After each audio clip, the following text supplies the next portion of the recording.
Hi everyone, my name is Anita Ladhani. I'm a licensed clinical social worker and an energy practitioner.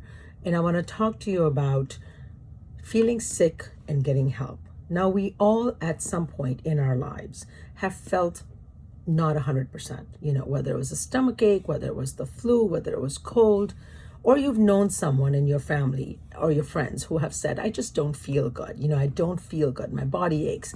My head hurts. I feel nauseous, whatever the case was, right?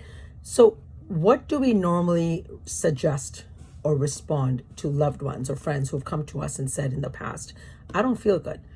A normal response is go see a doctor, correct? Go to the urgent care or go to the ER or go to your primary, go see a doctor. And then when they go see a doctor and the doctor assesses them and figures out what's going on with them and diagnoses what the issue is, then the doctor usually suggests a course of, medicine or antibiotics or something, right? And what do? We encourage the loved one to do what the doctor tells you to do. Take the medication. Go for the follow-up test. Do what they're telling you to do. Go get the x-ray, right?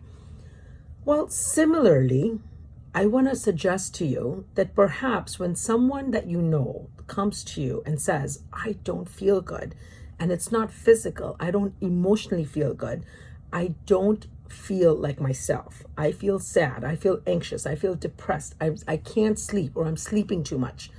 Or if you're experiencing these things yourself, can we just normalize this for once and for all? Can we just, instead of, minimizing it, instead of pretending like it doesn't exist, instead of saying, pray about it, instead of saying, just sleep it off or change your diet or exercise or giving them all kinds of feedback and suggestions, instead of that, can we just tell them to go to a doctor and get help? Can we just suggest that? And also, when they do finally go to a doctor, and if they're prescribed medication or if they're prescribed therapy, can we then encourage and support them to take the medication and to go to the therapy? Now, why am I saying this? Because it's time and time and time again that I talk to educated, successful, people that come to me and talk to me, and they just don't want to go get the help. I'm licensed to diagnose, so that's what I'm supposed to do, and that's what I do. I'm trained, I'm licensed, I have experience. My license in the state of Florida allows me to do an assessment with an individual and diagnose them.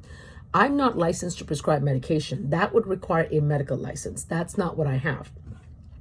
So when I assess someone and I can see clearly that this person has depression, this person has anxiety, or whatever the case might be, this person has a mood disorder or ADHD, after doing this for as long as I have and seeing the thousands of clients and patients that I have a pretty good sense of who needs medication and who doesn't, who would benefit by just giving therapy a try, and who actually would probably not get a whole lot from therapy unless they start medication first. And time again, what I hear is resistance. What I hear is minimizing. What I hear is people just not willing to talk about the fact that they're struggling with mental health. Because again, I wish we could come up with another name for mental health. I wish we could call it anything but freaking mental health. Because mental health somehow makes people think that it's just in our head and you can do something about it, that we're making it up. What we fail to understand, no matter how educated and how smart and how intelligent we are, is that this is not just in our head, it's in our brain chemistry. So it is in our head, but it's in our brain chemistry is impacted. Our brain is not producing, our body is not producing the neurotransmitters that usually level us out. Now, there are many neurotransmitters, and being that I'm not a medical person, I couldn't list them all, but you don't have to know them all. What you do need to know is that you know what you feel, you know what your normal is, you know that you've been happy or whatever the case might be, and you know when you don't feel right. And so when you don't feel right, you owe it to yourself to go get help. Because God forbid you had any other physical stuff going on and you got diagnosed with whatever, you wouldn't question that. You would do whatever the suggested course is. So in same way, similarly, I'm requesting, I'm begging, I'm urging, please, guys, let's start to normalize getting help for mental health issues, because they're not something that goes away if you just eat better, or if you just exercise, or if you just, I don't know, pray about it or sleep about it. I mean, it doesn't go away. Therapy is the first step. But if you wait too long to go to therapy, sometimes it's too late. You may need to go see a psychiatrist and get on medication and then go to therapy, hand in hand. But let's normalize this. Let's talk about our own mental health struggles. We hide this from our families.